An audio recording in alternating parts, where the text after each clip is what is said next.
انصار قبیلے سے انصار قبیلے سے ان کا تعلق ہے، برادری سے انصاری بنے، انصار قبیلے سے تعلق ہے، نام ان کا عمر بن مہک ثقفی ہے، ان کی بڑی خوبصورت بیٹی ہے، میں ان کے لیے تمہارا پیغام نکال دیتا ہوں، ان عمر بن مہک کو دے دینا، وہ اپنی بچی کے لیے تمہارا رشتہ منظور کریں گے۔ یہ خوش ہو گئے، حضرت عبداللہ لے کر کے پیغام نکال چلے، دروازے پر پہنچے، حضرت عمر بن مہک ثقفی کے دستک دی، اندر سے نکل کر آئے تھے، حضرت عمر کہا کیا بات ہے؟ کہا نبی نے پیغام نکاح تمہاری بیٹی کے لیے بھیجا ہے، پڑھ لو۔ انہوں نے پڑھا اور سامنے دیکھا تو سامنے وہ تھا جس کے چہرے پر چچک کے داغ تھے، جس کے جسم پر داغ کا کپڑا پڑا ہوا تھا، جس کے پاؤں میں چپل بھی درست نہیں تھا، جس کے سر پر پھٹا ہوا عمامہ تھا۔ اس نے کہا بتاؤ تم کرتے کیا ہو، تمہارا مشورہ کیا ہے؟ تو اس نے کہا تھا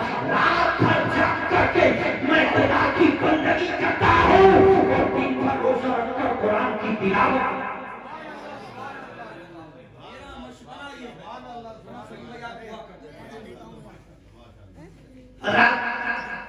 بھائی دے رہے کہہ رہے مجھے لوگوں نے بہت دے دیا ہے، کوئی فرق نہیں پڑے گا۔ ابھی ان کو تو ہر جگہ ہی دیتے ہیں لوگ، آبادی کی اچھی ہے، اللہ سلامت رکھے، محبت سے ارے کہنا رہے ڈاکٹر عمر تمہارا بھی آنا ہے سارے کے ساتھ میں اسی بندش کرتے ہیں کہ خطرے میں پڑ رہا ہے، اس لیے جلدی سے آنا سے فائد ہوگا۔ حضرات توجہ چاہتا ہوں، محبت سے بولیے سبحان اللہ، اور چاہے کر کے لیے یا رسول اللہ۔ کیا کہا حضرات؟ کیا کہا؟ توجہ میرے بھائی، کیا کہا کہ تم مشغلہ کیا کام کیا کرتے ہو؟ تو انہوں نے کہا تھا حضرت عبداللہ نے کام یہ کرتا ہوں کہ رات بھر نمازیں پڑھتا ہوں، نوافل پڑھتا ہوں، خدا کی بندگی کرتا ہوں، اور دن بھر جاگ کر کے روزے کی حالت میں قرآن کی تلاوت کرتا ہوں، بس یہی مشغلہ ہے، یہی میرا کام ہے۔ انہوں نے کہا مکان؟ کہا کوئی مکان نہیں، جھوپڑی کوئی جھوپڑی نہیں، ٹاٹ کا کپڑا پہنتا ہوں، دن بھر روزے سے رہتا ہوں، نہ میرے پاس مال ہے، نہ دولت ہے، نہ جائیداد ہے۔ جب اتنا سنا تو وہ سکتے میں پڑ گئے اور کہنے لگے تم ہو کہ تمہارے جسم پر چچک کے داغ ہے، میری لڑکی خوبرو ہے، تمہارے جسم پر ٹاٹ کا کپڑا ہے، میری بیٹی بہتر لباس میں ہے، تمہارے پاؤں میں چپل بھی درست نہیں ہے، میری بیٹی بہتر سے بہتر چپل پہنتی ہے۔ خدا کی قسم یہ کہا، مایوسی کا اظہار کیا، یہ واپس پلٹنے لگے، لیکن انہی صحابی کی بیٹی حضرات گرامی جو انصار قبیلے سے تعلق رکھتے تھے، کھڑکی کے پیچھے مکمل گفتگو سن رہی تھی۔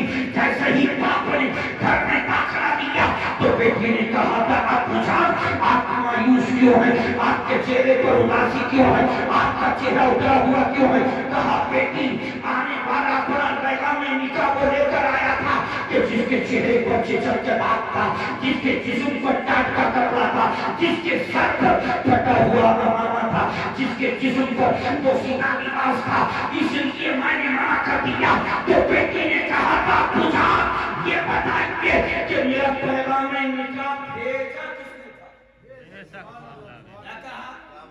پیغام نکاح بھیجا کس نے تھا؟ کہا بھیجا تو رحمت للعالمین نے تھا۔ تو اس بیٹی نے کہا تھا ابو جان میں کتنی بڑی خوش نصیب ہوں کہ ہر جگہ دنیا میں بیٹیوں کے رشتے اس کے خالہ کے ذریعے، خالو کے ذریعے، ماما کے ذریعے، اس کے رشتے دار اور احباب کے ذریعے آتا ہے، لیکن میں کتنی بڑی خوش نصیب ہوں کہ میرا رشتہ کسی دنیا دار میں نہیں بھیجا ہے، بلکہ میرا رشتہ احمد مختار نے بھیجا۔ آپ آنے والے کو مت دیکھیے، آپ بھیجنے والے کو دیکھیے، آپ آنے والے کو مت دیکھیے کہ اس کے چہرے پر چچک کے داغ ہے، اس کے جسم پر ٹاٹ کا کپڑا ہے، اس کے سر پر پھٹا ہوا عمامہ ہے، اس کے پاؤں میں چپل بھی درست نہیں ہے۔ ابو جان آپ آنے والے کو نہ بھیجے، آپ بھیجنے والے رحمت للعالمین کو دیکھیں۔